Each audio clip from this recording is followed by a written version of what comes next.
Chapter 17. Frightening Plunge. The raven attacking Jimmy had a 24-inch wing spread. Its huge, unwebbed toes were digging into the little boy's back. The youngster was screaming and trying to reach the gate and safety. As Nancy sped toward him, she unfolded the feed sack.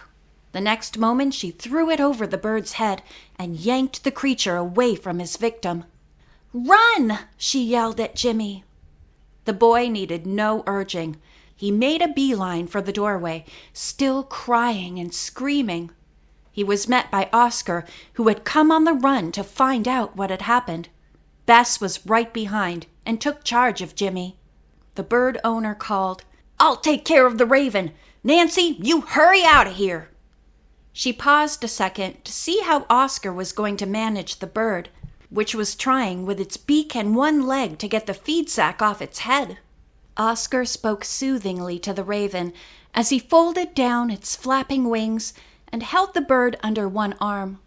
He now removed the offensive sack, and at once the bird stopped struggling.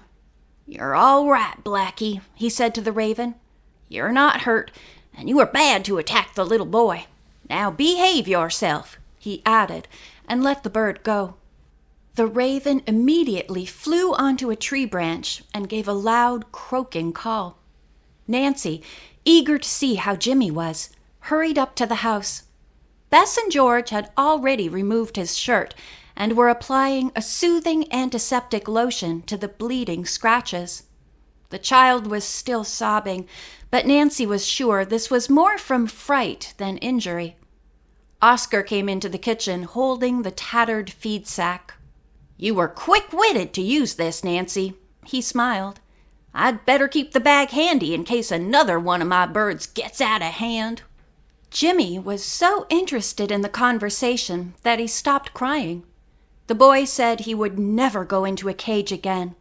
This one wasn't locked like the others. He now asked to be taken home. Bess promised they would do so as soon as she put a bandage and adhesive over the scratches. Nancy mentioned to Oscar about being stopped by a motorcycle policeman and agreeing to take the children home in 2 separate trips. At once, the man offered to drive most of them in his large station wagon. Nancy told them all to climb into the cars. "I'll join you in a minute." It had occurred to her that she should speak to Mrs. Thurston before leaving.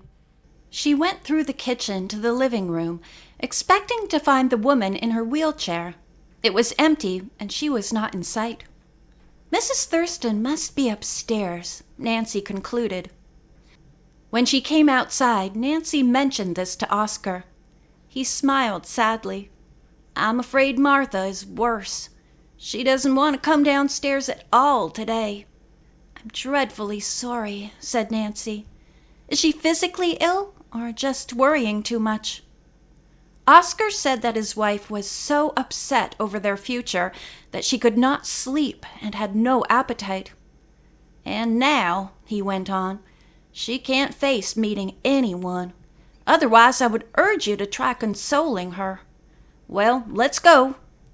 He and Nancy got into their cars and rode off with the others. When they reached the Tabler place, the children jumped to the ground and ran up to their grandmother. She was seated in the yard. Mr. Tabler appeared from the house. The tall, slender nursery man was introduced to Nancy, Bess, and George by his wife. Then Nancy introduced Oscar to the Tablers. There was no chance for further conversation among the adults. The children began telling about Oscar's farm, where there were animals and all kinds of birds. "It was so exciting," said Janie, her eyes glowing happily. "Oh, please don't destroy that farm, Gramps." Mr. and Mrs. Tabler looked at their grandchild in astonishment, then asked what she meant. All the children took turns trying to tell them, and finally it was evident from their growing smiles that Gram and Gramps were impressed. "I will come over to see you, Mr. Thurston," the nursery man promised. "I understand the high-rise company wants to buy your entire property and put apartment buildings on it." "Don't let them!" one of the boys shouted. At that moment, Mrs. Tabler realized that Jimmy had no shirt on, and there were strips of adhesive on his back. "What happened to you?" she asked in concern. Jimmy hung his head. "I didn't pay attention to the sign," he confessed. "It said to keep away from the cage, but I wanted to see the big black bird, so I went in. He scratched me, but Nancy saved me." Oscar said he was terribly sorry the accident had happened. "Jimmy was a brave boy and knew enough to put his arms over his eyes to protect them." The little boy had been frightened because he expected to be punished. Now he smiled his thanks at Oscar. The Tablers did not reprimand their grandson, and the others assumed that Gram and Gramps thought Jimmy had been punished enough. As the three girls were leaving in Nancy's car, Mr. Tabler called, "I'll take your suggestion seriously, Miss Drew, about High Rise's development plans. Mind, I don't promise anything, though." "I'm betting he'll vote to keep Oscar's place," Bess whispered. George was inclined to agree, but Nancy did not comment. She hoped intensely that the children would win him over. When Nancy arrived home, she was delighted to see Ned's car in the driveway. He said that his work at the college had not taken long, so he was able to return sooner than he had expected. Grinning, he asked, "I hope you don't mind." As Nancy made a face at him, he added, "What's new on the mystery that I can help you with?" Nancy told him that she wanted to meet Mr. Ramsay Wright, the head of the construction company, and judge for herself what kind of a man he was. "Would you like to drive over to his office this afternoon?" Ned nodded, and Nancy immediately went to the telephone to make an appointment. She learned that the president of the high-rise construction company was not available. When Nancy said she had something important to talk to him about, the secretary told her, "He's going to lunch now. After that, he'll be looking over one of his projects out in Tompkinsville." "Thank you," Nancy said. She and Ned told Hannah where they were going. At once, the housekeeper said, "Have you heard about Tompkinsville?" When they both said no, she told them that many people thought of it as a disaster area. "In what way?" Nancy queried. "There's a river running along the edge of it, nice and clear, with a very pretty dam that ends in a deep falls. Along one bank, there used to be a lovely park with various kinds of recreational facilities and also boating and an area for swimming. But now it's all gone, and they're expecting a lot of high-rise apartment houses to be built there." Nancy was sorry to hear this. "The man who is behind it is the same one who wants to destroy the Thurston farm," she told Hannah. The housekeeper pursed her lips. "There ought to be a law against permitting such things." Nancy and Ned made no comment, but both agreed. They had lunch, then went out to Ned's car and drove to Tompkinsville. After a couple of inquiries on where the park had been, Ned went in that direction. Reaching the site, they saw a bulldozer and crane already at work. Nancy tried to speak to the drivers, but the noise of the machinery was so loud it drowned her voice. The men made no attempt to turn off the engines and speak to them. Seeing a workman on foot a distance away, they walked over to him. "Would you tell us, please, where Mr. Wright is?" she asked the man. Instead of replying, the man stared at her and then asked, "What are your names?" Ned told him. The man continued to study Nancy and finally remarked, "Nancy Drew, eh? I've heard of you. You're an amateur detective, aren't you?" "I've solved some mysteries," she answered. The workman asked, "What do you want to see Mr. Wright about?" "I have a message for him," she replied, and thought it best to say nothing more. "I'll see if I can find him," the workman said. "Why don't you two walk down by the river? There's a dam a little way along. It's very pretty. I think you would enjoy seeing it." As he went off, Nancy and Ned turned toward the water. They came to the river and started to walk downstream. "Isn't this pretty?" Nancy asked. "It must have been a lovely park." "It's too bad they're destroying it," Ned remarked. The The couple stopped to gaze at the rushing water. Suddenly they heard footsteps directly behind them and turned just in time to see a giant man leering at them. The next instant he put one of his great paw-like hands on each of the young people and gave them a tremendous shove.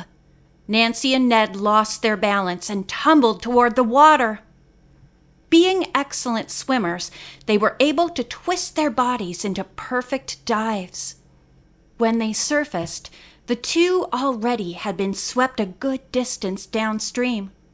Battling hard against the strong current, they tried to turn toward shore, but found this impossible to do. "The dam is not far ahead with the high falls," Nancy thought. Ned was trying frantically to reach Nancy's side and help her. He could not make it. A few moments later, the two went over the dam. Nancy and Ned held their breath as they were swept down the falls and prayed that they would not hit rocks. Fortunately, neither did. They felt as if their lungs would burst before they were able to take in deep breaths of fresh air. A little farther on, the water became less turbulent, and Nancy and Ned swam to shore. Exhausted, they dragged themselves up the embankment and sat down. "Thank goodness you're all right," Ned told her. "I'm glad we're both okay," Nancy replied. "I was terrified that we might hit rocks." She and Ned realized they had been very lucky. The weather was warm, so they did not feel chilled. Both had lost their sandals and looked bedraggled. Nancy tried wringing the water from her hair and clothes. Finally, she smiled. "New style bathing outfit. How do you like it, Ned?" He laughed and said, "I'd hate to wear these clothes in a swimming meet. Nancy, do you realize that this time we were Jinx together? Do you suppose that means something?" A mischievous twinkle came into his eyes. "Sure it means something," she echoed. "Another double Jinx. Ned, I'm positive now that Mr. Ramsay Wright is the president in charge of hijinks. He doesn't do the work himself, but employs people like this giant and Slick Fingers and Merv Marvel." She and Ned noticed a police car approaching. It stopped near them, and a young state trooper stepped out.